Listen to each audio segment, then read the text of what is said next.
नमस्कार। Ring theory का 12th lecture और टॉपिक क्या है? तो यूनिट्स इन रिंग्स।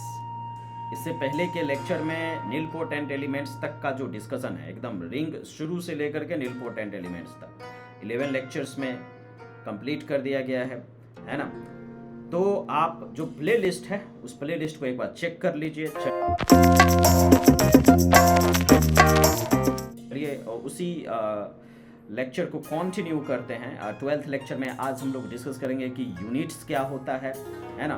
तो सबसे पहले क्या करेंगे, एक रिंग ले लेंगे, ठीक है।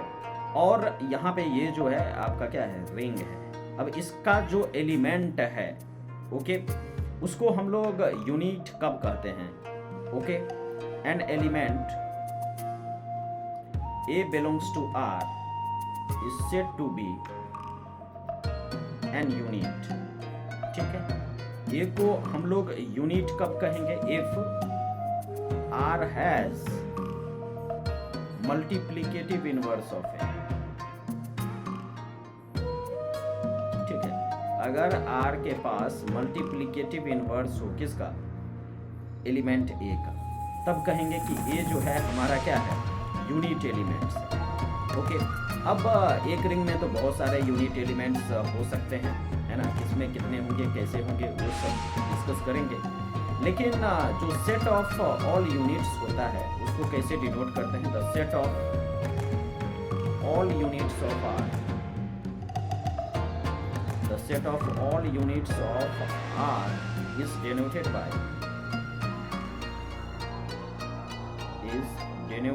UR, ठीक है, या फिर R स्टार से डिनोट करते हैं।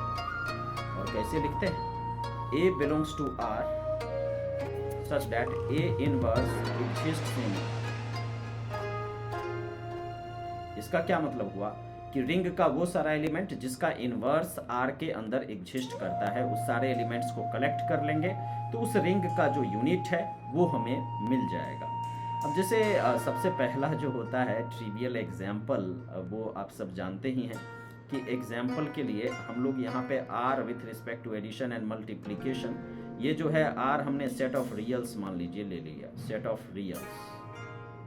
तो आप जानते हैं कि सेट ऑफ रियल्स के लिए जब सारे यूनिट्स को कलेक्ट करेंगे तो आपको A बिलोंग्स टू R चाहिए सच that A inverse exists in R, ठीक है। वो सारा A जिसका इनवर्स R के अंदर एग्जिस्ट करता है। तो आप भी जानते हैं कि सेट ऑफ रियल्स में सिर्फ जीरो का इनवर्स एग्जिस्ट नहीं करता है, जीरो के अलावा सारा जो रियल नंबर्स है यानी कि नॉन जीरो रियल्स जो है वही आपका क्या हो जाएगा, यूनिट्स ऑफ R, है ना। Non zero reals will give you the units of set of real numbers. दूसरा सवाल कि भैया यूनिट्स ऑफ कॉम्प्लेक्स नंबर्स बता दीजिए। कॉम्प्लेक्स नंबर्स में कौन कौन से यूनिट एलिमेंट्स है? तो एक बार फिर से कॉम्प्लेक्स में भी क्या हो जाएगा, यानी कि आपको CA यानी कि नॉन जीरो कॉम्प्लेक्स नंबर जो है यूनिट्स की तरफ काम करेगा, है ना। उसके बाद फिर बोलेगा कि भाई रेशनल में बता दो यूनिट क्या होगा, तो ये भी क्या हो जाएगा, सिर्फ जीरो का एग्जिस्ट नहीं करता है इनवर्स, Q स्टार का। इस तरह की चीज़ें। अगर आपसे ये पूछ लिया जाए कि भाई Zn का यूनिट क्या होगा, ये बताओ, यूनिट ऑफ Zn, ठीक। तो यूनिट ऑफ Zn के लिए एक बार फिर से क्या करेंगे, यहाँ पे A बिलोंग्स टू Zn, वैसा एलिमेंट्स चाहिए Zn में जिसके लिए उसका जो इनवर्स है A inverse exists in Zn, ठीक है, जिसका इनवर्स Zn में एग्जिस्ट करता है वही सब, ठीक है। तो अब यहाँ पे जो है अगर हम बात करें तो A belongs to Zn such that A inverse exists in Zn। A inverse क्या कर रहा है, Zn में एग्जिस्ट कर रहा है।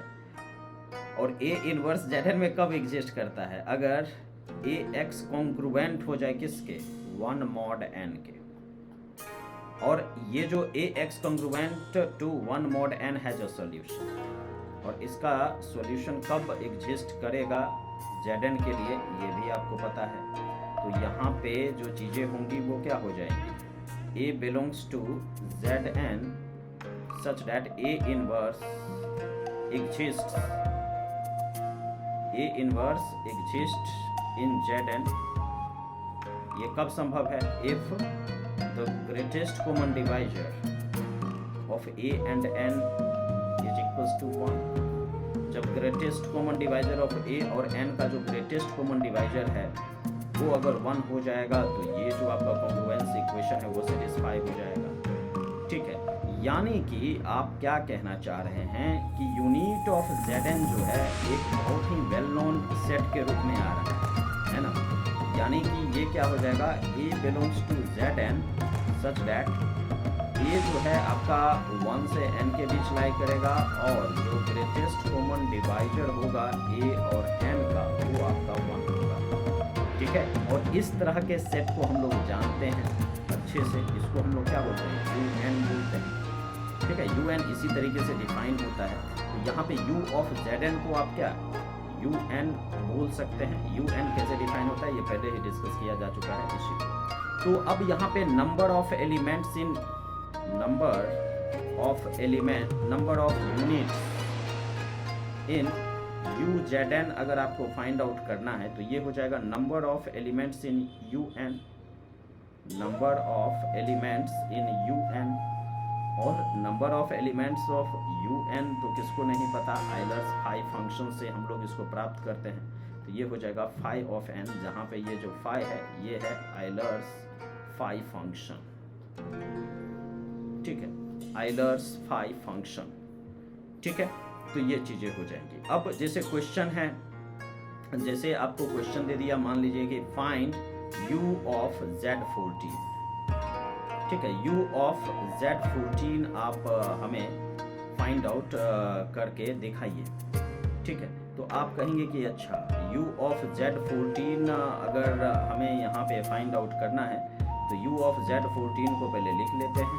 क्या हो जाएगा, A बिलोंग्स टू Z14 यानी कि Z14 का वो एलिमेंट जो कि इस कंडीशन को सेटिस्फाई करता है, मतलब जिसका इनवर्स एग्जिस्ट करता है, यानी कि U14 ही आपको निकालने के लिए बोल रहा है। GCD ऑफ A एंड 14 जो है ये 1 होना चाहिए। अब देख लीजिए 14 के साथ किसका किसका GCD 1 है, ये बड़े अच्छे से आप यहाँ पे कैलकुलेट कर लेंगे, है ना। 1, 3, 5, 9, उसके बाद 11 और 13, इस सब का GCD 14 के साथ 1 है। तो इसीलिए ये सब क्या हो जाएंगे, यूनिट एलिमेंट्स होंगे। और गौर से देखेंगे तो ये कुछ और U14 और U14 का अगर आप मॉड निकालेंगे, यानी कि U14 में कितने नंबर ऑफ एलिमेंट्स है, जब ये फाइंड आउट करने की कोशिश करेंगे कि U14 में कितने नंबर ऑफ एलिमेंट्स है, तो ये हो जाएगा क्या, 5 ऑफ 14। ठीक है, और 5 ऑफ 14 को जब आप यहाँ पे कैलकुलेट करेंगे तो ये क्या हो जाएगा, 14 इंटू 1 माइनस 1/2 इंटू 1 माइनस 1/7। ठीक है, तो ये आप देख लीजिए ये क्या हो जाएगा, 14 इंटू हाफ इंटू 6/7। तो इससे ये कैंसिल, इससे ये कैंसिल, तो ले देखिए आपके पास कितने 6 एलिमेंट्स यहाँ पे दिख रहे हैं। तो इस तरीके से आइलर्स फाई फंक्शन का यूज करके आप नंबर ऑफ यूनिट्स निकाल सकते हैं ZN में, है ना।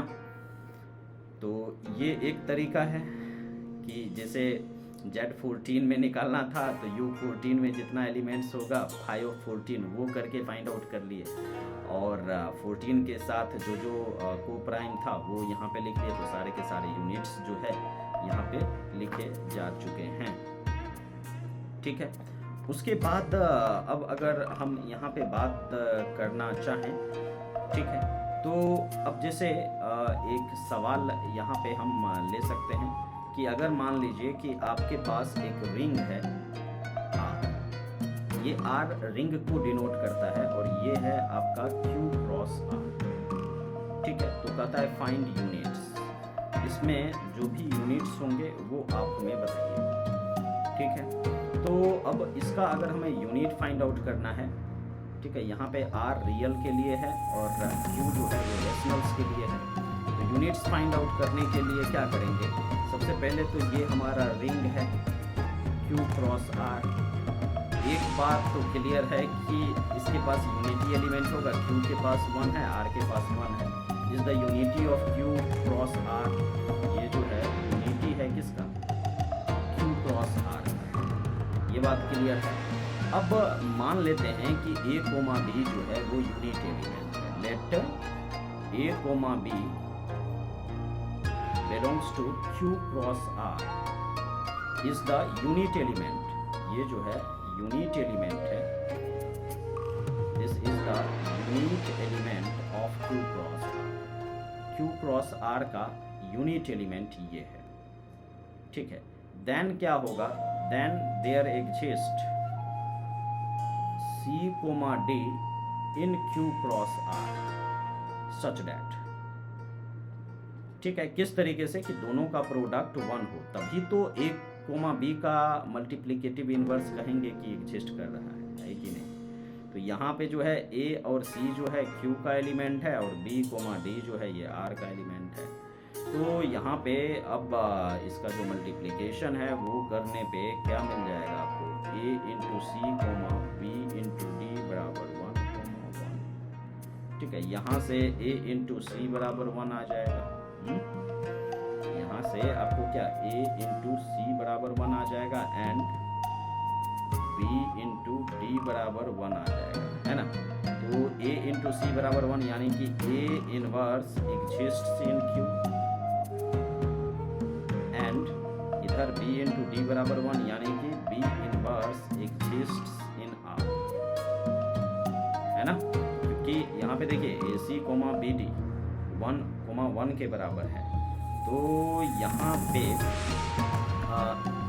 a का जो इनवर्स है वो क्या है, c है जो कि q में बिलोंग करता है, और b का जो इनवर्स है वो d है जो कि r में बिलोंग करता है ना। और क्योंकि हम जानते हैं कि q में और r में 0 का कोई इनवर्स नहीं होता है, इसका क्या मतलब हुआ कि आपका जो a है ये 0 के बराबर नहीं है और q में है, एंड b है जो कि 0 के बराबर नहीं है और ये r में है। इसका मतलब आपका जो a है वो नॉन जीरो रेशनल है और जो आपका b है वो नॉन जीरो रियल है, ठीक है। तो अब अगर आपको यूनिट निकालना है q क्रॉस r का, now unit of q cross r is equals to what, a comma b such that ab inverse exists in q cross r, ठीक है। ab inverse exists in q cross r। अब यहाँ पे जैसे मान लीजिए a comma b है, इस तरीके से यहाँ पे a inverse exists in q, ठीक है। a inverse exists in q and b inverse exists in r, all right. तो यहाँ से जो है आपको जो मिलेगा वो क्या मिलेगा, a comma b such that a belongs to q star and b belongs to q star. यही क्या होगा, सारा का सारा यूनिट्स का कलेक्शन, यानी कि सारे के सारे non zero rationals cross non zero reals. So this will give you what, the unit, है ना। तो यहाँ पे हो जाएगा unit of q cross unit of r, this will be equals to unit of q cross r, ठीक है। और q के सारे यूनिट्स आप जानते हैं क्या होता है, q विदाउट जीरो, एंड इसको क्रॉस करेंगे किससे, तो r विदाउट जीरो से, ठीक है। तो इस तरीके से इस दोनों का जो क्रॉस प्रोडक्ट होगा that will give you the required units in q cross r, okay. So this will give you the required units in q cross r, ठीक है। आपका जो HW है वो ये है कि find units in q cross 0, q cross 0 में आपको यूनिट्स यहाँ पे फाइंड आउट करना है, ठीक है। और एक यहाँ पे मैं रिजल्ट लिखवाते जाऊंगा यूनिट से रिलेटेड, क्योंकि नेक्स्ट क्लास से आइडियल शुरू होगा। इस रिजल्ट को आप हमेशा याद रखिएगा। अगर if r1 r2 r3 and so on up till rn are commutative ring with unity, अगर ये सब commutative ring with unity हैं, ठीक है। अगर ये सब कॉम्यूटेटिव रिंग विथ यूनिटी है तो उस केस में U ऑफ यानी कि unity of R1 cross R2 cross R3 and by doing so cross Rn, ये जो होगा ये किसके बराबर होगा? U of R1 cross U of R2 and by doing so U of Rn। मतलब सारे रिंग विथ यूनिटी का यूनिट एलिमेंट्स आप फाइंड आउट कर लीजिए, उस सब में आप जो प्रोडक्ट है वो करेंगे एंड टूल्स के रूप में, तो इसके सारे के सारे यूनिट एलिमेंट्स मिल जाएंगे। ठीक है, तो ये यूनिट्स यहाँ पे जरूरी था। कई बार मतलब जो है कुछ डेफिनेशन है जिसमें कि यूनिट्स का यूज है, इसलिए यूनिट्स को भी करवाना जरूरी था। कल से जो है हम लोग आइडियल्स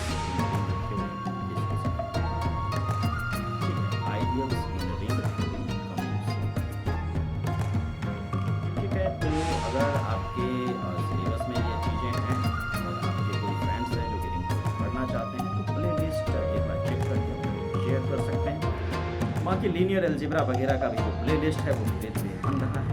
ठीक है, एक बार प्ले लिस्ट वगैरह को चेक कर लीजिए। लाइव क्लास लेने का जो प्लान कर रहे हैं, तो अगर आप चाहें तो अपने कमेंट्स या सजेशंस हमें कमेंट सेक्शन में दे सकते हैं, हम उसके हिसाब से मिलते हैं अगले वीडियो में। तब तक आप लोग अपना ख्याल रखिए। बहुत बहुत धन्यवाद।